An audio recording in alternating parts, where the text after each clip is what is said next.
qualcosa di assolutamente favoloso. Allora, dovete sapere che io sono innamorato di tantissimi piatti pugliesi, ma veramente tantissimi, e più lo frequento la Puglia, più mi innamoro di quella terra meravigliosa. Ma questo piatto qui, ovvero le orecchiette con le cime di rapa, per me è il top del top del top, e poi però mi diverto ad andarla a mangiare giù, ma mi diverto anche a farlo. Ovviamente non sarà la ricetta praticamente tradizionale fatta nel vicoletto di Bari eccetera eccetera, ma viene molto buona. Allora si prende la parte meno dura, quindi si sfoglia un po' così e si comincia a separare.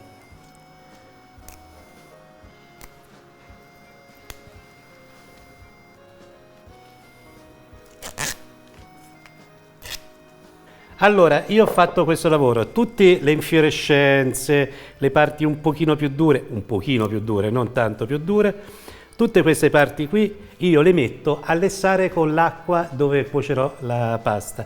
Quindi ho già l'acqua che bolle, mettiamo il sale e ci vado a mettere le cime di rapa, le parti più dure e le infiorescenze. E ora le faccio andare per qualche minuto, 2-3, non di più. E ora preparo il condimento.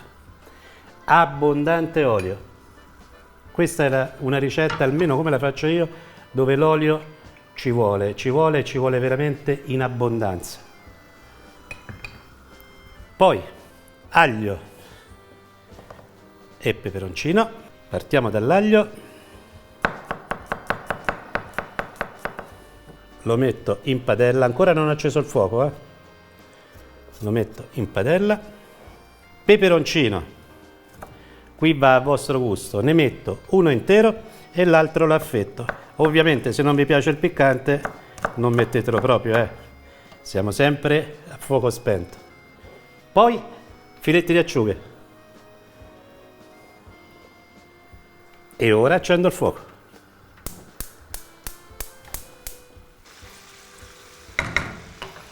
Sentite come sta friggendo bene? Si prendono le cime di rapa e si potrebbero mettere così, però tagliuzzate un po' agevolano anche la mangiata. E ora si aggiungono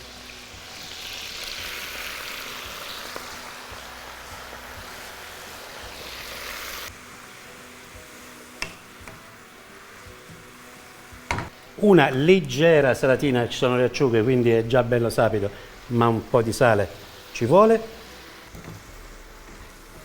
e si fa cuocere coperto per qualche minuto, non tantissimo. E ora si vanno a calare le orecchiette. Queste orecchiette hanno un tempo di cottura intorno ai 14 minuti circa. Io le leverò un pochino prima, così poi si fanno saltare insieme alle cime di rapa in padella.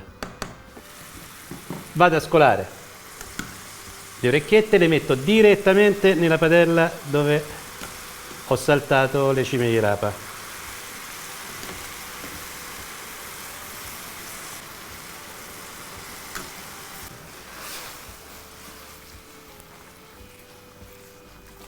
Ora si devono insaporire molto bene, ma ci vuole poco,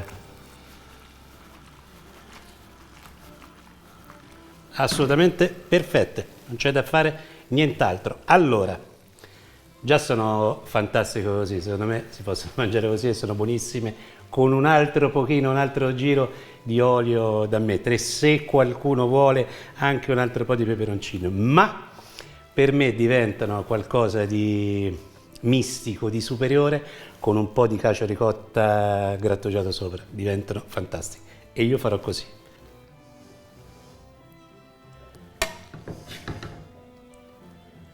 Un altro pezzettino di peperoncino, un altro gocciolino d'olio,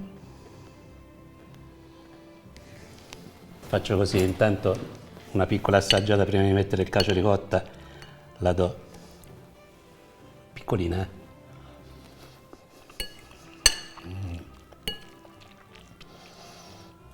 fantastica. Davvero, assolutamente fantastica. Un po' di cacio ricotta.